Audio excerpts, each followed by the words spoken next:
Okay. Hello, everyone. How are you today? I'm good. How are you? Good, good, all well. Thank you so much for accepting my invite to be on my podcast. And I just loved one of the sessions that you conducted recently about women's health, and I just felt tempted to invite you on my podcast and talk about women's health, especially in perimenopausal years. Yep. So thank you so much, and I would just first want you to introduce yourself to our audience and help them understand how are you helping women deal with feminine issues, perimenopausal issues, and what is there for you? Like, what are you offering with your brand? Well, I own a female-focused supplement brand, so we're based out of Vancouver, BC. I've been in the industry for about 20 years now. It's called Erin Wellness, so it's spelled a little different. It's Aeryon, but it is pronounced Erin. Um, and we have everything from hormonal support, sleep support, vaginal support, muscle support. But a big part of the passion is to educate women that it's not just, there is no magic pill. I wish I had a magic pill. My boric acid would probably be one to help with yeast infections, but that's about it. But that you really have to put in our brand's 5 pillars to really obtain that sustainable health and wellness, whether you're in perimenopause, pre-perimenopause, or beyond. And our 5 pillars are the thoughts you think, the friends you keep, daily movement, nutrition, and then lastly, supplementation. So how we translate that message is through QR codes on our labels. And those come with a complete wellness program for every single product. And it was this technology that got me on Dragon's Den back in 2022. And I walked away with 3 offers. And That's so when amazing. I speak and I travel across Canada, I did 38 seminars last year. We really use that mission, empowering women with holistic health, with using these 5 pillars to help educate women so they can actually take the tools they need to find sustainable health and wellness. And I think it's more imperative now than ever because I think there's so much information that's coming at us constantly about what we should be doing or what we should be taking to have this sustainable health Absolutely. and wellness. So if we can give women a guide to find that, then that's part of the mission. That's what I'm really using Erin Wellness as a vehicle for. Perfect. So that's amazing. And I think the one thing that you just mentioned, which just clicked me, was it's not just about supplements. It's few pillars coming in together, which holistically work on feminine health, right? So okay. So before I get into my crucial questions, I would just very keenly would want to know what made you, specifically focus on women's health and start a brand which is especially focused on feminine health. I mean, they're very rare brands, I believe, Mhm. for women. I mean, they're a lot in terms of skincare and outside care and all of that, but especially focusing on hormones and feminine health, they're very rare women-led brands. So, what made you start such a brand? Well, for one, I'm a woman, so that helps. Um, Wow. and there wasn't really anything on the market that appealed to me that had the clinical doses that I was looking for. And I mean, if you look at the supplement industry in Canada, at least, I mean, it's probably less than 5 women who own supplement companies. The majority is male-owned companies. Wow. And I wanted to create a company that was for women by women that really understood what we were going through. So that was another key part of it. And I just think that we are underserved in the sense of health and wellness and research as well. And so if we're able to support women, especially I think women kind of feel a little lost, especially when it comes to perimenopause. I started doing my seminar navigating perimenopause 2.5 years ago, and it was before kind of the perimenopause conversation was really taking off. I mean, I remember when I first did my very first seminar, I actually separated the words. I did peri dash menopause, and then now, of Wow. course, perimenopause. So it was before anybody was really talking about it. And I have actually on June 3rd, I'm launching my workbook called Navigating Perimenopause. So we're doing a book That's launch on June amazing. 3rd with this Oh, whole, amazing. which has We look forward to your book for sure. meal plans, workouts. We use our 5 pillars and lots of education about what's going on during this pivotal time in a woman's life. But I think all of those are reasons why I really wanted to start a female-focused brand because there's nobody speaking to women who is a Yeah, woman. that's So and that's the need of the hour. I mean, why not be preventive than look for solutions later, right? yeah, exactly. Mm. So, okay, now that you just mentioned that there was very less information about perimenopause a few years back when you started speaking about it, I believe still women need to be educated about perimenopause. Everybody knows menopause, but not many women know menopause. So that would be my first question, starting with the basics for somebody who's listening to this podcast and not much aware of perimenopause. How would you explain what is perimenopause? And especially, it's a journey. It's not like a one. It's not like one problem or a one disease. It's a journey. So how should women start to relate uh, their shifts in their body and in their mind, and relating it to perimenopausal symptoms at this as they get into like their late 30s or 40s, as and when the symptoms arise. Yeah, I mean, perimenopause starts late 30s, 40s. And I think a lot of women, there's so much more conversation about it now. The past year, it's just really exploded, which is wonderful, right? There's lots of women talking about it. But I still think a lot of women are in the dark. They're not understanding why all of a sudden possibly, they have more anxiety. They're not sleeping as well. Maybe their periods are a lot heavier, or they're becoming more sporadic. And a lot of that comes to that hormonal fluctuation that ends up happening. During perimenopause, estrogen levels can sometimes be 20 or 30% higher and drop. So it's kind of like you're going through hormonal chaos. And then you've got progesterone levels that kind of start to dissipate, and that can really lead to more anxiety and issues with sleep. I think being really aware of where you're at is important. Tracking your cycle, that's one of the things we talk about in the new book I'm launching, but ways in which you can track your cycle and really start to look at symptoms when you start becoming more symptomatic. Having conversations with your doctor or health practitioner. I know there is, here in BC, I'm lucky enough I have a doctor, but I've met so many women that really struggle to find a good doctor to work with right now in Canada. So if you can, there are doctors who are specifically dealing with the perimenopausal issues. There definitely are naturopaths who are specialized in that. There's, the menopause clinics. There's one here. There's a women's health clinic. There's one in Vancouver. Oh, that's interesting. That deal just specifically with women with perimenopause and menopause. And really also I think women need to also open up their eyes and open up their minds a lot more to hormone therapy. So menopausal hormone therapy, MHT, which would be estradiol and progesterone. I think I'm a big believer in using all dualities. I mean, I have a natural supplement company, and I use everything. So I take progesterone myself, and I will be on estradiol once my periods stop or they cease to kind of come on a regular basis. So I'm a big believer in using whatever you can to make yourself feel the best you possibly can. And I think a lot of that comes from having informed discussions with your practitioner, right? So a lot of the time, especially now, we rely on stuff from Instagram or Facebook or TikTok or wherever you're getting your sources from. And I think we need to have more educated conversations with doctors and with physicians that are working with you who understand what you're going through, having your hormone levels checked, going and doing a full panel so you know exactly where you're starting at. And working with somebody along the way to make sure that transition is an easier one, and that you're also going to be able to thrive when in your 70s, right? And getting informed also about hormone replacement therapy, MHT, menopausal hormone therapy. This is one thing I would really want to delve a little deeper into, maybe a little later in the session, because a lot of people are becoming aware of HRT, but they still don't know whether or not it is the safe option for them. It is. I mean, it is. The research now is showing it is the safe option, but again, that is a conversation. I mean, I'm not an endocrinologist or a doctor, but that is a conversation that you'd want to have with your physician. I know I will be taking it. My mother, who is 49, started hormone therapy, and she's 74 and still takes it and is thriving. So I think that the Women's Initiative study, Health Initiative study, did kind of a disservice to us way back when. And so now the research is showing that it is there, and it is something that definitely can be taken if also too you are experiencing a really symptomatic transition. So yeah. Okay, so I'll come back to this question back again with a few more additional questions around it, but I would just want to go in sequence. So, okay, so now, Erin, one thing for the women who are in their perimenopausal years, who don't understand these are perimenopausal symptoms, and they need to focus on themselves a little way more than what they had been doing in the past. And so many women I know that with such symptoms coming in, the first reaction would be seeking a medical solution, maybe a hormonal pill or whatever they come across in the medicine world, without knowing that these are the symptoms coming as a part of natural aging process.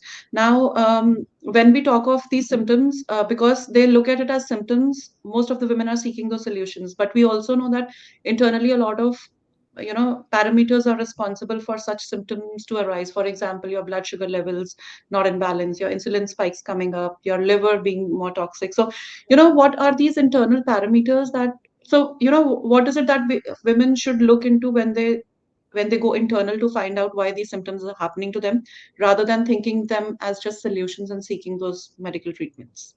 Well, I think no matter what, I mean, you have to look at kind of like our 5 pillars, right? Thoughts you think, friends keep daily movement, nutrition, supplementation. And supplementation can be natural, and supplementation can also be through the medical community, whatever works for you. But I think you really have to look at what you're doing day to day. What are your healthy habits? You can't take, even if you are taking hormone therapy, it's not gonna, you can't out MHT a crappy lifestyle, right? And I think when we're in our younger years, when you're in your 20s, you can get away with kind of eating junk and maybe not working out and not taking care of your body, maybe not sleeping as much. You can go out late nights and it's not going to hit you as hard. But as we get older, it definitely, I mean, I know I can't drink the same way I did in my 20s and get up the next morning. Even I have right? a same Right? So experience. Yeah. I have to really plan my partying going forward. And so I think in that we have to really look at how do we want to be in our 70s. And so in that, my big thing for women, one, the thoughts you think, what's that internal story and that dialogue that's constantly at play every single day. Is it, they have that nasty girl that's telling you can't accomplish anything and this is just the way you are and it's your genetics and that whole story, shifting that, right, to be more optimistic and also be living more gratitude. That's a huge thing. And even with hot flashes, I mean, cognitive behavioral therapy is used for libido, it's used for hot flashes, it's used for, life in general, right? What you're viewing your life as, and that story, that narrative you're constantly telling yourself is very impactful. Looking at that, thoughts you think, friends you keep, who are you around? Are you around people who are motivated, who are taking care of their health and wellness? Or are you around people who really don't care and who are eating crappy foods and not working out or smoking or drinking? That's going to obviously impact how everything is going to translate as you get older. Thoughts you think, friends you keep, daily movement. I say this in my seminars all the time. I sell natural supplements. I love them. I take them. But what movement is the best thing you can do for yourself, right? So lifting weights is one of the best things you can ever do for yourself. And I always say that I'm like, I am here to sell supplements, obviously, but there's one thing you can take away from my conversation tonight. If you start lifting weights, this will change your life. It will change your life if you start lifting weights and going to the gym and putting your own mask on first. And I think as women, that's what we tend to do. We take care of everybody else around us. We have to put our own mask on first and start taking care of ourselves. And a big part of that is making sure that we're moving our body, at least lifting weights 3 times a week, right? I mean, the research is there. The more muscular you are, the longer you live. And I know I want to age powerfully. That is my whole goal. And so in that, how do I age powerfully? I train and I lift heavy weights. I do cardio. I eat right. Like I do all of these things together, right? And I also take a little bit of hormone therapy, and I also take Reclaim, which helps with perimenopause. And I take, anti-inflammatories, and I take protein. Yeah. I take all these different things together to really help make sure that I'm, in my 70s and 80s and I'm thriving. So movement, nutrition, and then of course supplementation. But I think all those things together. But one of the big things I can say to your listeners, if you're not working out, if you're not lifting weights, that is the one thing you should be doing. If you're going to take one thing away, start moving your body. Right. And then buy supplements, buy mine. But moving your body. Definitely, I'm sure I'm just going through some of your supplements, and some of them look really promising, especially the one with the boric acid. Yeah, so that's in a way, that is our vaginal suppository. So we were the first ones in Canada to have a kit. So we won Innovative Product of the Year for that one. And so boric acid helps with yeast infections or bacterial vaginosis. So our vaginal area should be a 3.5. It should be really acidic. So once it starts becoming more alkaline, if it goes to like a 4.5, then that can be a yeast infection where it's itchy, discharge, uncomfortable, it's no fun. So what makes it go from 3.5 to 4.5? I'll get into that. And then if it goes up to 5.5, so if it goes higher, it's not itchy and discharge and uncomfortable, but there's a smell, and that's still no fun. And so that's bacterial vaginosis. So boric acid is borox and minerals combined together. And when you vaginally insert it, it actually brings your acidity level back down. We're always taught that we want to be alkaline. We want to be, greens and having it, but not in our vaginal area. We want to be very acidic. So some of the things that can cause that is unprotected sex. Male sperm is a 9. So they're very alkaline, like water is 7, and we're supposed to be 3.5. So they're supposed to be very acidic. So male sperm, if you're having unprotected sex, can throw off your pH. Wearing damp clothing after you've worked out can be another indication. Women going through menopause can also, or actually when you're pregnant, can affect your estrogen levels. And it's estrogen and lactic acid together that really help keep that environment nice and acidic. So when your estrogen levels are all over the place by perimenopause, etc., that can cause that pH level to also rise. food, your gut microbiome. So there's a lot of different things that can lead to that. But using Up and Away, it's the only magic pill I have. So everything else takes a lot of other work. Boric acid. Work to kind of make, get the results you want and have that sustainable health and wellness. But our boric acid is definitely, that is my magic pill. You can use one and it will make everything really nice and acidic. And if you have a yeast infection, you can use it more than once. Okay, so no, very nicely mentioned, because I think I've gone through the same issue in my perimenopausal Yep. years, and I did visit Canada a few months, sorry, India a few months back, Yep. and I had to visit a gynecologist because I was not understanding what's going on, Yep. and so, to my surprise, nobody ever recommended me boric acid, so Yeah, well, they'll put you on. The thing is, they put you. I mean, I had the same issue. That's one of the reasons why the product exists. Mhm. Because I was having issues and I was kept going on antibiotics, and I've been in this industry for 20 years, so I knew I was like, I can't be going on antibiotics. And in 2016, I finally asked my doctor to make me see a gynecologist. When I walked in, she's like, boric acid. I'm like, what is this? And I drove from compounding unit to compounding pharmacy. I couldn't find it anywhere. I finally got some. And then in 2022, I was driving over the Lionsgate Bridge, and I had this, all of a sudden, I kind of get these, I don't know if they're from the universe or what, one of my product names come to me, but I just all of a sudden had this like download of like, is anybody making boric acid?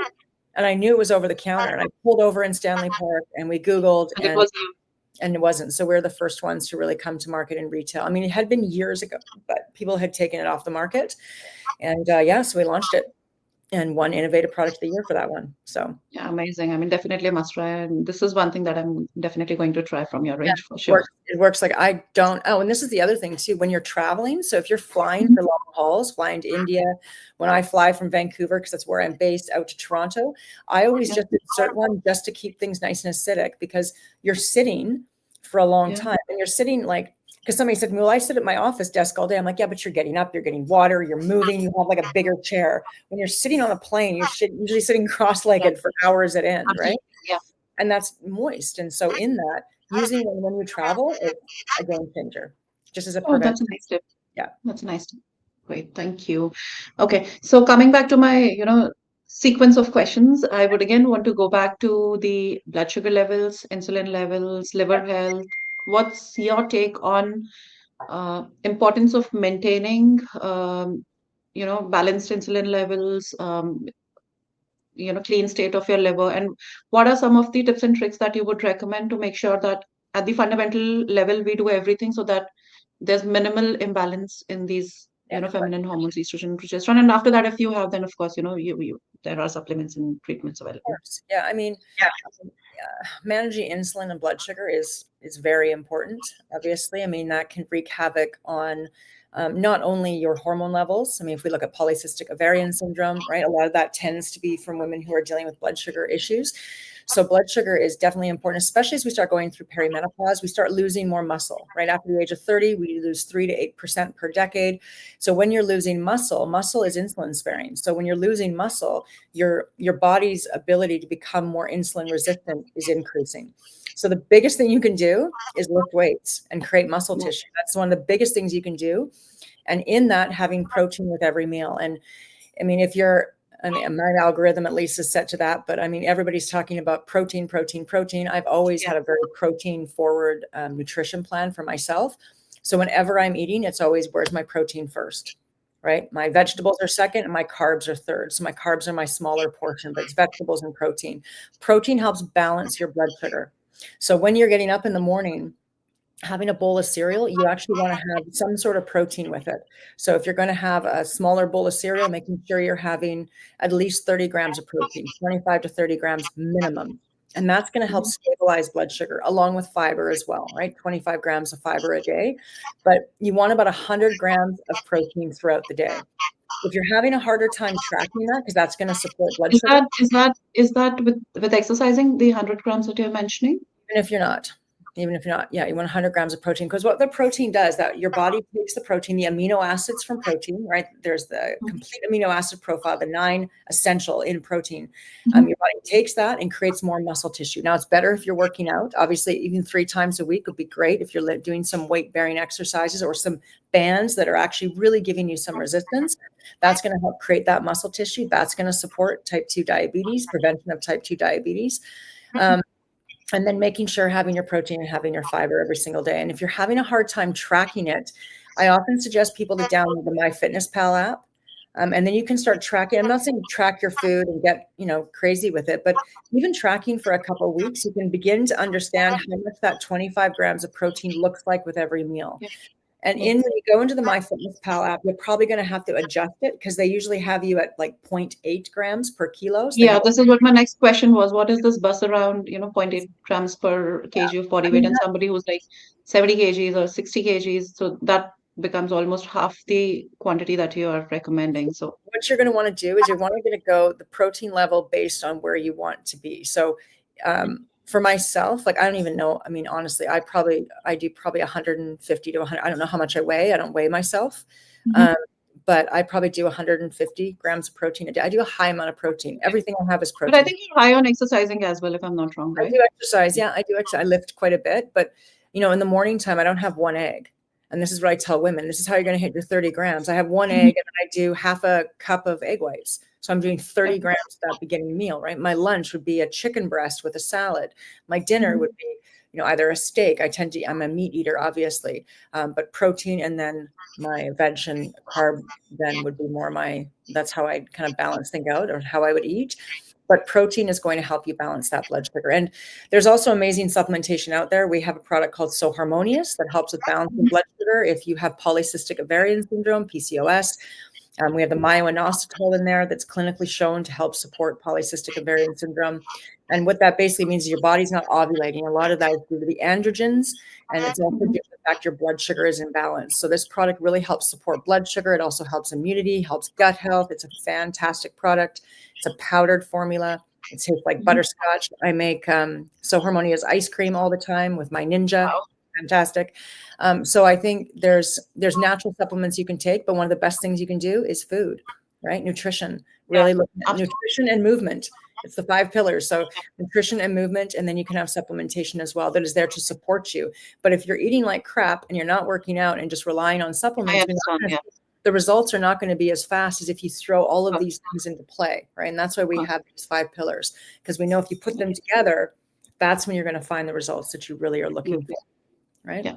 So the supplement that you just mentioned for PCOS, what are some visible changes that a person or a female can experience, and like the results starts to show up in what duration? Is it like So we've had 1 to 2 it depends on the person, right? We're all very unique and very different. It depends if the person is also following some sort of nutrition plan. As I mentioned, in all of our products, we have a little QR code on the front bottle, and you scan that. That takes you to a complete program. So the one with So Harmonious has a meal balance, like blood sugar balancing meal plan in there to support women with polycystic ovarian syndrome or anybody who's experiencing imbalanced blood sugar. So one of the symptom or one of the byproducts of taking our product is women have noticed they start to ovulate. So the biggest one is getting their period, right? Because polycystic ovarian syndrome, you're not ovulating, you're not getting your period on a regular basis. So women get their periods for the first time and have it on a regular 28-day cycle, which is amazing, right? So that's one of the biggest indications women get. But as with everything, or with mostly all supplements, if you actually put the lifestyle component into place, you'll get there a lot faster. So it Of just depends course. on what the person's doing, right? So that's I've had people message and they're like, "Oh my God, it's amazing! I had results right away." And then someone like, "I haven't seen the results yet." And so the question is, okay, what are you doing otherwise? What are your lifestyle habits? And then when we kind of can look at that, then we can say, okay, this is why you're not. Okay. You need to look at your nutrition. You need to look at your protein. You need to look at your fiber. How's your gut operating? All of those things. Yeah, that makes sense. Absolutely. Great. So, what's your take on liver health for perimenopausal years, and any tips that you have that, a female should follow to make sure that her liver is supporting her during those years? Yeah. I mean, our liver is our mother organ, right? It's our largest organ inside our body. We want to make sure we're obviously taking care of her because she's taking care of us. And during perimenopause and menopause, our hormones, as I mentioned, are in that hormonal chaos. So not only is our liver responsible for all the toxins that we are encountering every single day and filtering those out, but it's also responsible for those 20 to 30% more estrogen levels or hormone levels that we have going on in our body. So, I mean, supporting our liver with cruciferous vegetables, looking at what we're eating is really important. So broccoli, kale, Brussels sprouts, all those things are all going to support our liver, help with estrogen metabolism, whole foods. We have a product called Reclaim. I take Reclaim every single day. In this product, this is our perimenopause and PMS product. So my daughter, who's 16, who just left for school, she takes Mm-hmm. Reclaim and I take Reclaim. So the beauty about this product is if you are a mother, or even if you're not, I'm going through my second puberty, because that's what perimenopause is called. She's going through first puberty. So, acne, moods. I mean, I guess I can't say I can heal her moods with Reclaim because she is 16 years old, but in that it's going to help with estrogen metabolism. So as I mentioned, I'm perimenopause, so my hormones are kind of all over the place. So what that does is the ingredients we have in this product not only support your liver, we have calcium deglucarate in there. That helps support your liver during this process, right? To help filter out all the toxins. We also have green tea extract in there to stabilize blood sugar. We just talked about the importance of blood sugar. We have broccoli sulforaphane, which cruciferous vegetables bind to estrogen, help your body metabolize it. We have DIM in there to balance estrogen. We have lion's mane in there for memory and mood. History. I think there's 10 or 12 ingredients in there. It's one of the newer formulas on the market. There's been a lot of formulas on the market for probably 10 plus years, and they were great back in the day. But ours is kind of a new revamped model with using extracts. And it has made a profound difference in my perimenopause journey. And I've had thousands of women tell me the same thing, where they find their moods are more stable. They're kind of back on that 28-day cycle. I still get a cycle, and I'm 51 years old. Every 28 days, I get my period. And I want amazing. As long as I possibly can. You hear women all the time be like, I want to get rid of my period. I'm like, no, you want to keep it as long as possible. So in that 28 days, I'm regular, which is nice. It helps with breast pain. It can help with, we've had ladies who have breast cysts, and they've actually disappeared taking Reclaim. So it's an incredible product. And especially young girls who are PMSing too. So cramps, acne, all that stuff. It's a really fantastic product. And so young as how many years old? So according to Health Canada, we have to say 18 and up. My daughter is 5'9" and taller than a lot of women. And so I think and I tell this to my retailers, because my products are available in stores all across Canada. When you have a mother coming in looking for something for PMS support for a young girl, they can simply tell them, this owner of this company has a 16-year-old, her daughter takes this product.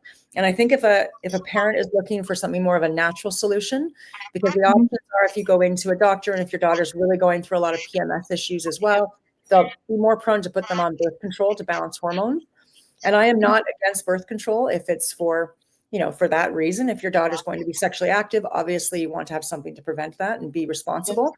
But if it's for hormone balancing, I think we can look at something a little bit more natural, and that's supporting their liver, right? And also looking at the stress and looking at the xenoestrogens in their environment. What's their skin makeup, cleaners, all that kind of stuff are using, heavy duty detergents when you're washing clothes and drying clothes, looking at the xenoestrogens in your environment as well. I think those are all important. And then having a really good supportive product like Reclaim. But with Health Canada, I have to say 18 and up. For myself as a mother, I would much rather give my daughter Reclaim than getting her started on the birth control to balance her hormones. So right now. I simply asked that because my younger daughter, who will be turning 13, has severe PMS issues like pain and cramps and all of that. So I was just wondering if this is something that can work for her. Yeah, and also too, we need to look at as well is during this is something, because I did have a seminar on periods, but when we're first starting our period, there's some months we'll miss our periods. Because our body's just beginning to kind of go through this process, right? They're kind of like they're the beginning and we're at the end. Like we're missing periods, and that's why it's second puberty is what perimenopause is. It's the same pattern. That's the same pattern going on. Right? We're just on the opposite end of things. So, it would just depend on what your preference would be. So that's kind of what I have to leave it as. I can't be like, give it to your 13-year-old because it's legal. Of course, I understand that. But I know for myself, if Michaela was going through that, I probably would give her Reclaim. Like that would be my choice as a parent, right? So, but I think most parents coming into a natural health store or looking for natural health options are there because they don't want to necessarily go down the pharmaceutical road, at least not yet. Right. Especially when if it's not necessarily for birth control, it's for hormone. Actually. Yeah. And at the same time, if the natural supplementation doesn't work, that's why we have the medical community, right? So if it's something that they have to, if it's that substantial that it's not supporting them and it's not helping them, then definitely go see her. Of course, you always have a second choice for sure. Yeah, and that's what I like about it too. We're very blessed to live in this country, so we have those options. Actually, Great. So coming back to my next question, I'll go back to nutrition now. We've talked about protein, but apart from protein, what do you think are the other nutritional or supplementation requirements for a female who's going through perimenopause? Well, everybody should be taking a B complex. I think that's essential. Magnesium. I take magnesium on a regular basis. I take bisglycinate. Um, Anti-inflammatory. I take, what I tend to do is because I eat a pretty well-rounded nutritional diet. I mean, that's the big, I mean, we are what we eat, right? Our Yeah, body kind of absolutely. reacts Yeah, that way on what we're yeah, eating. So if you're giving it crappy food, you can't put like a low-grade gasoline into a beautiful Ferrari and expect it to run the same. You're using premium gasoline. So look at yourself as a premium vehicle. Give yourself really great food. Yes, every now and then you're going to want to have maybe some wine, have some chocolates, and have some treats, but really trying to look at the 80-20 rule where 80% of your nutrition and what you're following is really good, solid nutrition, and 20% you can enjoy yourself. So protein, healthy whole food, omegas are big ones too, omega-3s. As I said, I have an anti-inflammatory. I take omega-3s. I take a B complex. I take a lot of supplementation. I take NMN as well, which help with mitochondria and helps with cellular regeneration. What else do I take? Gosh, I have a bunch of supplements. I also take EAA, essential amino acids, when I'm working out. I have a protein powder. And then I take my supplements on top of it and a vitamin D. So if you're somebody who's just starting, one of the biggest things I would say, vitamin D first, I'd say now. So vitamin D would be something everybody should be taking. 80% of Canadians are deficient in vitamin D. absolutely. Yeah. And we are the highest ranking for MS. And part of that is due to vitamin D deficiency, so multiple Oh, sclerosis. So really looking at our Canada is, and if we think about it, especially here in Vancouver, I mean, it's gray and cloudy today. We are northern. We're in the northern part of the hemisphere, so we want to make sure we're getting that vitamin yeah. D. We have a vitamin D called Good Day Sunshine, and it has What, 20. well, how many grams of So vitamin D? it Like, what's the IUs. dosage? So 2,500 IUs is now the Mhm. new recommended daily amount. So that's how much you should have every single day. Now I take 5,000 IUs a day. I take high dosages.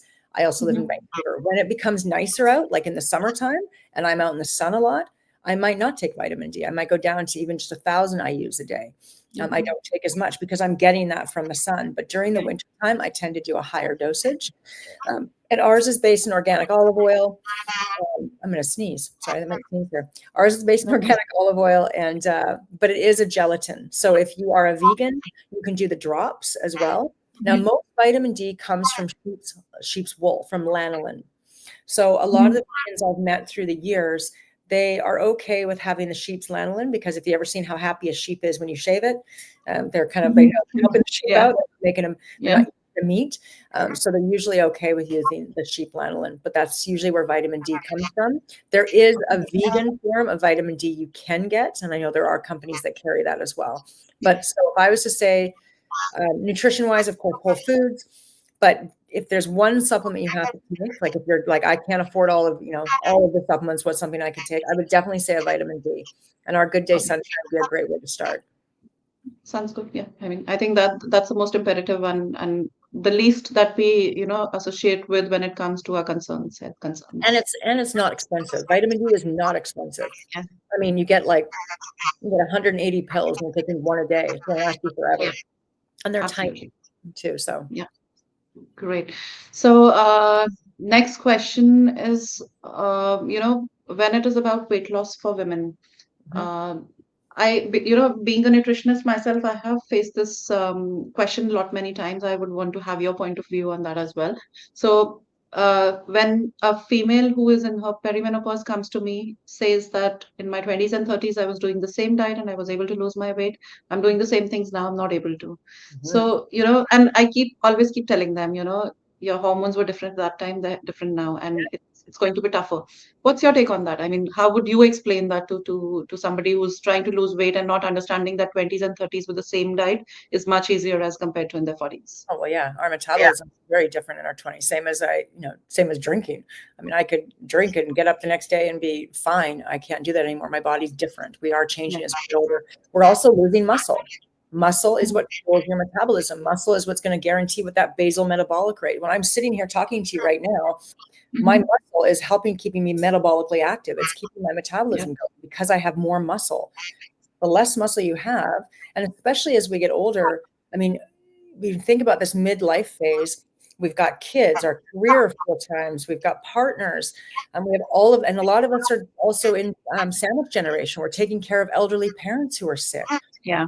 Putting everybody's mask on first, and we're not taking that time for ourselves to create muscle, to sustain muscle, to watch what we're eating, right? And then if we are stressed, a lot of us will stress eat and stress drink because food's always been our comfort. So we really need to look at it in a sense of how are we really supporting ourselves? And we cannot do the same thing that we did before because that's not going to work because we're not at the same phase in our life. Our workload and everything is very different than it was in our 20s when we'd go out dancing or we'd, run with our friends or do all these other things, all the responsibilities we have. And stress also plays a really important role on weight gain and also your hormones as well. So during this phase, not only hormones all over the place, we all have this other stuff going on with our kids and work and whatnot, but our cortisol levels are higher. So our stress levels are higher, and that can cause cortisol belly, right? So really looking at managing stress is a big one. And as I've said several times, lifting weights, putting your own mask on first, getting the protein in, and it takes work. It does. It's not, I think that's the other thing is, we see these before and after pictures or you see some of these ads on Meta on Facebook and Instagram that just drive me nuts. I lost 20 pounds in a month. It's like, that is not sustainable. I know. It's not a practical situation in most cases. And because when you are, anytime I think you restrict yourself, I mean, I've been through every single diet under the sun and I've spoken on a lot of them. You look at keto, you look at Atkins, look at all these different diet plans, low fat, high fat, whatever it is. Anytime you're restricting yourself, there's going to be a bounce back effect, right? Like if you're taking carbs completely out of your lifestyle, eventually you're probably going to have some carbohydrates. And I've met countless women who've done keto and they've lost tons of weight and they've gained it back and then some. Because the big thing is if we can gain muscle tissue, if we can eat really consistently, and if we can lift weights, we're going to become metabolically active. Our body metabolism is going to be fueling, which is what we want it to do. And if we can understand that when we're sitting and relaxing, that our metabolism is churning because we have muscle tissue, that's what's going to help with weight loss. That's just going to help with body, like recomping, it's called, right? So your body composition is shifting. You're losing fat and gaining muscle.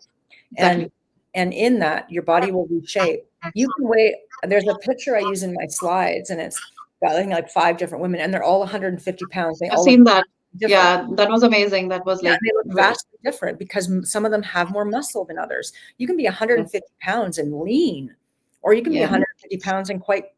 But I think this is one thing that women should really understand, because when the fixation is only towards losing weight or being slim, they don't realize that, you're still going to be toned, looking much better with the same weight when you start to convert fat into muscle. Yeah, and I say this, let's let go of this, like get off the scale. Stop weighing yourself if that's what you're using. Rely on your barometer of if you're losing weight or health and wellness. Use measurements, use pictures. I use pictures. But I think that's the thing, is that if we can change that idea we have. So instead of trying to lose 3 pounds, try to gain 3 pounds of muscle, which is attainable, right? In a month, we can gain 3 pounds. That's going to metabolically keep metabolism. It's going to change your body composition. You're going to feel better. You're going to have more energy. Plus, you've taken time for yourself to create that. So you've put your own mask on first. So that in general is going to help as well with longevity, because you're actually taking care of yourself before anybody else. Absolutely. And so when you're talking about muscular health for women, and especially in those years, and these are the years also when, as you said, a female may be high on cortisol and experiencing all those anxiety and worry and all those negative emotions. So, which means when you're building up muscle, you're not just helping your body, you're helping your mind as well. Muscle is keeping you somewhere calmer. Your muscle is constantly communicating with your brain, right? I mean, the more muscular your legs are, this is another research study that I saw recently, the more muscle you have in your leg, it actually helps prevent dementia. I mean, like it is so intertwined, where our body is so complex and so amazing. And a lot of the time, I think we don't take care of it. We just don't. We don't honor it. We don't take care of it. And majority of us don't. And I think I want to live and I want to be age powerfully. I want to be a kick-ass grandmother in my 80s, 90s and beyond. That's what the aspiration should be for sure. And and it takes work. That's just, I mean, you don't go, both my brothers have PhDs. They didn't get it from a weekend course. It was a lot of work, right? And a lot of, studying and research and writing Yeah, and it's the same as our bodies. We can't just, take a pill and expect to look the way we want to look, that's true. So Yeah. yeah. And Okay, even coming back to I actually want to say something on this too quickly, because there's a lot of women taking Ozempic, which I think is a wonderful weight loss tool if that's something women are looking at taking. And yeah, I that's the latest trend going on, I believe. fully support it. I actually really do. Because if you look at, if you are somebody who has chronically really struggled with food and that desire to constantly keep eating, it's going to help, help with that for one thing, but it's going to help with weight loss, which is going to help, be less prone to diabetes, which, I mean, there's some really great benefits behind it. Mhm. If you're somebody who's doing Ozempic, then what you really need to make sure is you're getting that protein in and you're lifting weights, because Yeah, if you don't have that muscle tissue, when you come off of Ozempic, you're going to yeah, gain it back, and then you're going to have less muscle because you've lost a lot of weight. So there's things you need to be doing within that as well. So I think if any of your listeners are on it, I support it. But I think in that you have to be lifting the weights, doing the protein, doing all the things we've just been talking about tonight. so muscle is central. I mean, everything It comes is back to so muscle. essential, but nothing is wrong with using something that can help support you. I'm a big Yeah, believer using all dualities to make yourself feel your best. It's up. This is your life. You don't have yeah, to worry about what anybody else says. This is your journey. So how do you yeah. live your best life, right? And that's using whatever possible is at your fingertips. No, that's a good point. I think you raised really nice point that should really help a lot of listeners. Yeah. So coming back to exercise, what do you think? Like, when it is about muscle building or muscular health, generally it's recommended, 3 times a week is good enough or 4 times a week is good enough, and specific forms of exercising. So I have two questions here. The first one is, how frequent do you think muscular work should be done weekly? Secondly, do you think yoga is a good option to build muscle, or along with yoga, you need, other forms to kind of, build up your muscle? I think yoga is so important. I think stretching, right? I think a lot of us don't have flexibility. That's something Yeah, else that ends up going out yeah, the window when we get older. yeah, And also core strength, right? That, I mean, that engagement that you have, especially pelvic floor, that is all important. And that all really comes from using yoga as well. But I'm a big believer in not just using yoga, because there's some people who just do yoga. And I absolutely. As you said, duality is have to come together. Yeah. using all of them, right? So, I mean, I'm not much, I have to be honest with you, I don't do yoga. My brother, believe it or not, does a lot of yoga, and he also Mhm. lifts a lot of weight. He does both. And a lot of men don't do, you don't see a lot of guys doing yoga. He's Yeah, really into yoga. He's actually, always been super flexible. But in that, that's one of the things he believes why he's been able to keep his activity level or his fitness. If you see him, he looks phenomenal. He's got like a full six pack, but he does that with yoga. He uses the combination of them both.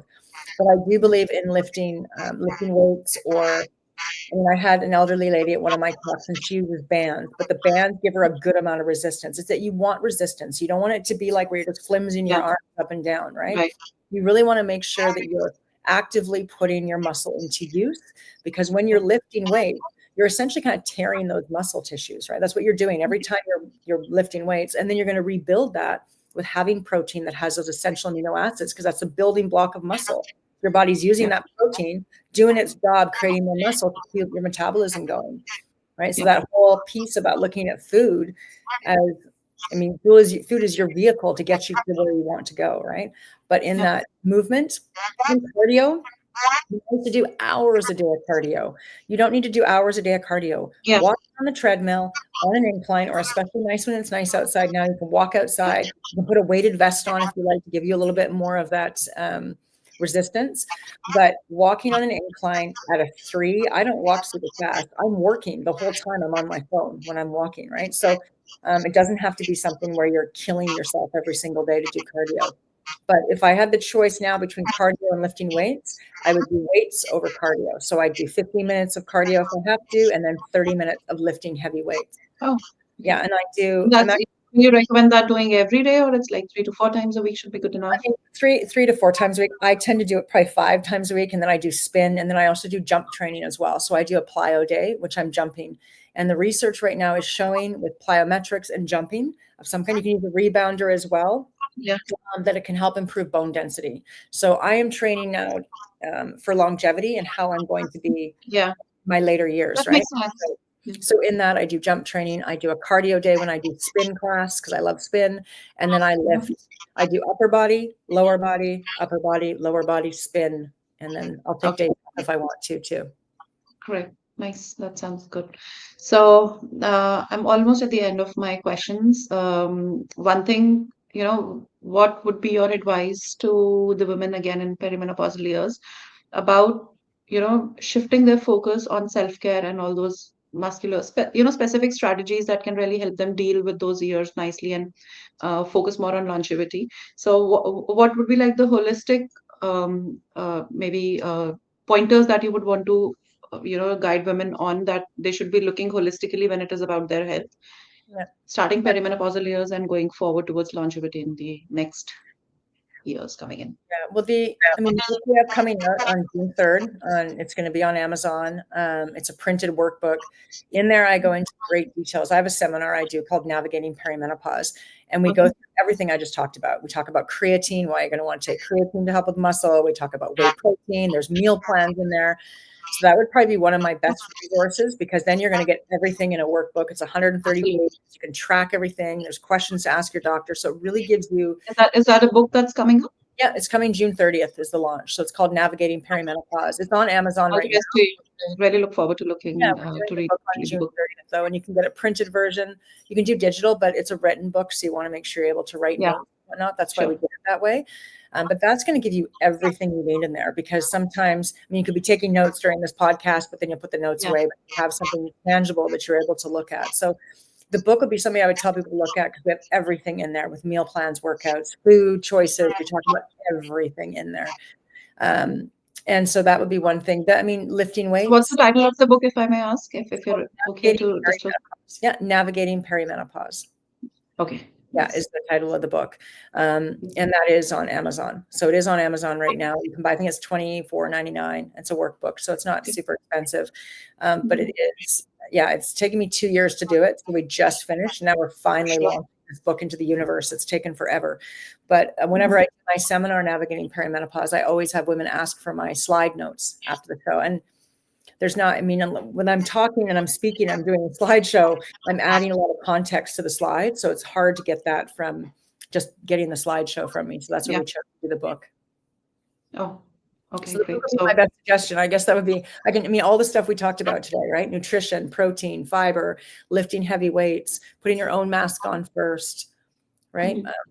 Making sure that you're taking good quality supplementation, having compassion and empathy for yourself. Nobody's perfect. We're all going through this, right? If you need a that's day, being able to take a day for yourself. If you're feeling anxious, talk to your medical practitioner. You don't have to go through this alone, right? There are resources there that can support you, being either, hormone replacement therapy or natural supplementation. There are definite things that can be used to make sure that you're not suffering through this 100%. okay. So I think again, you just reminded me of the last point that I wanted to ask, which was about HRT. What? So a lot of women still don't know what HRT is. How does it work? What is how do you incorporate it in your life? So is there anything that you would want to share about how HRT works and how do you use it? Well, there's estradiol and progesterone. Estradiol is usually a cream. And progesterone, I take progesterone myself. So what I began to notice back in December is I had a really hard time sleeping. And usually I sleep quite well through the night. We have a sleep product that I love called Snooze, and I take it with my progesterone actually.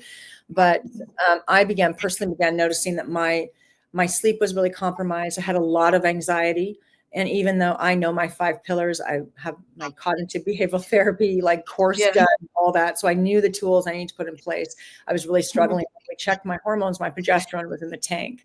And then my estradiol was still quite high. So I was getting my periods on a regular basis. And so my doctor wrote me a prescription for progesterone. And I'm telling you, within a day or two, it was a game changer. I sleep through the night. My anxiety dissipated. I take that in conjunction with my stress support product and my Reclaim as well. So I take all of these things together. But my biggest thing is if you are experiencing a really symptomatic menopause or perimenopause journey, to go talk to your doctor. There is a window of about 5 years in which you can start menopausal hormone therapy. So if you are somebody who is, in your 65, you're not going to be able to be put on HRT. But if you are still kind of in that window, if you're still Mhm. if you find that you are really experiencing a symptomatic, if you lots of anxiety, go talk to your doctor, get some testing done. A lot of the doctors won't want to test you during perimenopause because it is this hormonal chaos. A lot of the time, it's hard to use lab results, blood work for that. But I'm a big believer in getting your blood work done because the more Yeah. curious you are about how your It gives body a lot is, of clarity to what your approach should be. it just gets you a little curious, like what is going Yeah, on in my body, right? What's happening in my body? absolutely. And how hormone replacement therapy works is basically you're just kind of you're somewhat replacing that estradiol that we're losing, because after we go through menopause, our ovaries start producing estrogen, and our adrenal glands, which is why we want to manage our stress, are then responsible for producing estrogen, also our fat cells as well. Yeah. So basically, when you're going to be taking HRT, it's going to help supplement that along the way and make sure that you're getting some of that estradiol and progesterone. And men go through kind of menopause, I guess you could call it. They lose a little bit of testosterone, but not the same way we do. Mhm. There's there's so many great books that are available right now at our tips, and there's Yeah. so many incredible doctors that you can that are on Instagram, there's constant information. Just make sure who you're following is giving you the right information. Dr. Jen Gunter is a really great one. I like Dr. Mary Claire Haver as well. Mhm. Kelly Kirkpatrick. There's some really great doctors out there talking about hormone therapy, but at the end of the day, work with a health practitioner and find out what works best for you. Right. So not everybody wants to be on HRT, and that's okay too. You're not missing the boat if you're not on it. You can find Absolutely. natural supplementation that will work for you as well. We have a product coming out called Menopausal. It helps with menopausal therapy, menopausal symptoms, and that's coming out probably in 2026. So, but there are supplements on the market that can help with that too. Amazing.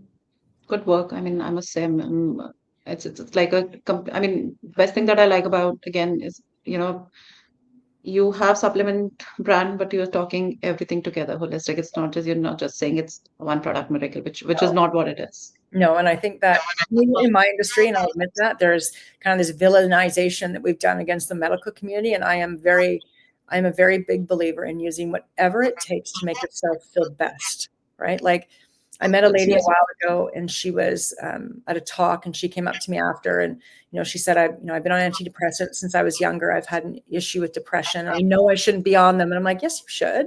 Nothing's wrong with being on antidepressants. Like Yeah, nothing's wrong with that, right? This is your absolutely. life. What balances you and makes you feel your best? And she was suffering from brain fog. And she said, I just can't, I have this brain fog and I can't take natural supplementation because they Mhm. contraindicate with antidepressants. And I was like, try creatine. I mean, the research is there with creatine with brain health, and it's not going to contraindicate, and muscle health, right? So, but I think the narrative that, the medical community is bad and we're good because we're natural is No, it's again, it has dualities do exist, and everything. sometimes you get the best with dualities. Yes, and it's whatever works for you, and this is your journey and your life and your one chance. So live Yeah, it the best way possible, whatever works for you. absolutely. Thank you Yeah. so much, Erin. I think I'm done with my questions. Anything that you would want to add on before we end up the session? Well, if you're curious about Aeron Wellness products, you can visit our website, www.aeronwellness.com. So it's AERYON wellness.com. We are on Instagram. We are on YouTube. We are on TikTok, which I'm trying to do a lot more of. And then we also have an email list as well. So subscribe and you're going to get updated on the new products that we have coming out. And also the book launch is on June 3rd. So, join us for our watch party. We have amazing doctor, a pelvic floor specialist, is going to be talking for about 15 minutes. We have Jocelyn Ladlow, who's a CTV reporter. And then we have Linda Biggs from Joni Menstrual Care coming on as well, just to talk about all things perimenopause and menopause. So I hope your listeners will join us. Definitely. That makes me curious as well. So I hope I'm there, definitely. I'd love And to. all the best to you for whatever you're doing, amazing work that you're doing. And Thank you thank you so much for coming over and talking about all of these things today. Thank you so for much. having me. Thanks for having me. Thank you. Bye bye. Bye.